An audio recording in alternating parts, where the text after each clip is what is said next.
आपने कभी सोचा है कि क्रोध हमें कहां तक ले जा सकता है? क्या क्रोध सच में हमारी शक्ति है या ये हमारी सबसे बड़ी कमजोरी है? आज मैं आपको एक ऐसे राजकुमार की कहानी सुनाने जा रहा हूं जिसका क्रोध ही उसकी सबसे बड़ी चुनौती बन गया था। बहुत समय पहले मगध राज्य में एक शक्तिशाली राजा राज करता था। उसके 2 पुत्र थे। बड़ा पुत्र शांत और धैर्यवान था, लेकिन छोटा पुत्र अर्जुन बहुत गुस्सैल था। छोटी छोटी बातों पर आग बबूला हो जाता।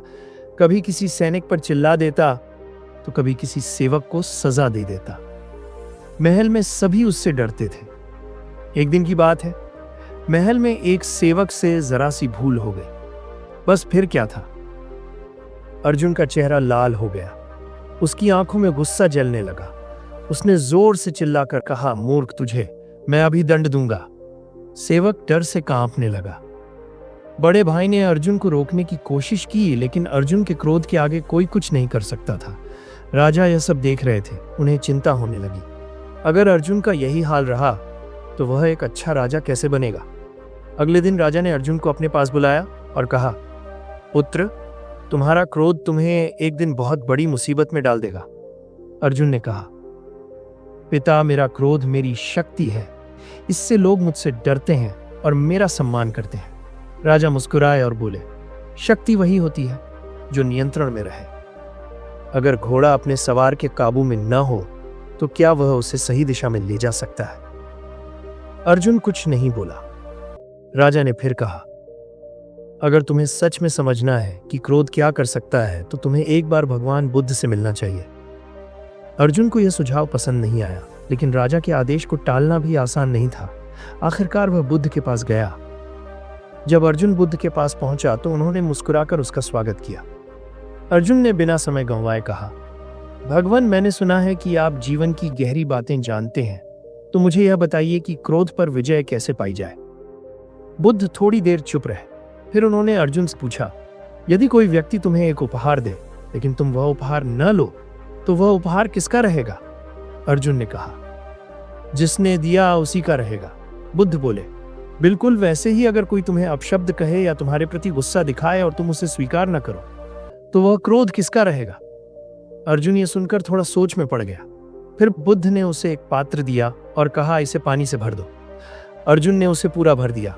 बुद्ध बोले, अब इसमें और पानी डालो।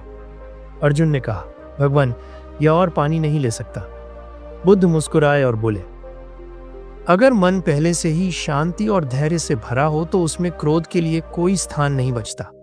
बुद्ध अर्जुन को एक जंगल में ले गए। उन्होंने वहां एक जलती हुई मशाल उठाई और अर्जुन से कहा, इसे पकड़ो और कसकर पकड़े रहो।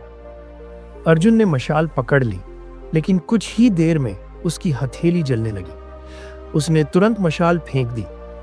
बुद्ध बोले, यही क्रोध है। जितनी देर तक तुम इसे पकड़कर रखोगे उतनी देर तक यह तुम्हें जलाएगा। अर्जुन अब समझने लगा था कि उसका क्रोध दरअसल उसे ही सबसे ज्यादा नुकसान पहुंचा रहा था। बुद्ध अर्जुन को एक छोटे बच्चे के पास ले गए। वह बच्चा मिट्टी से एक घर बना रहा था, लेकिन बार बार वह गिर जाता था। बच्चा हर बार हंसता और फिर से घर बनाना शुरू कर देता। अर्जुन ने पूछा, भगवान, यह बच्चा हार क्यों नहीं मानता?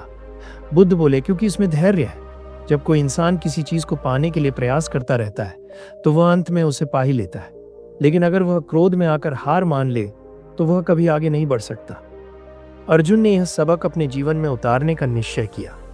उसने बुद्ध से ध्यान और आत्मसंयम की शिक्षा ली।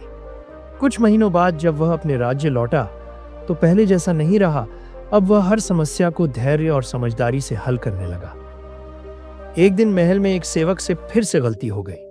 अर्जुन का स्वभाव जानते हुए सबको लगा कि वह फिर गुस्से में आग बबूला हो जाएगा, लेकिन इस बार अर्जुन ने मुस्कुराकर कहा, कोई बात नहीं, अगली बार ध्यान रखना।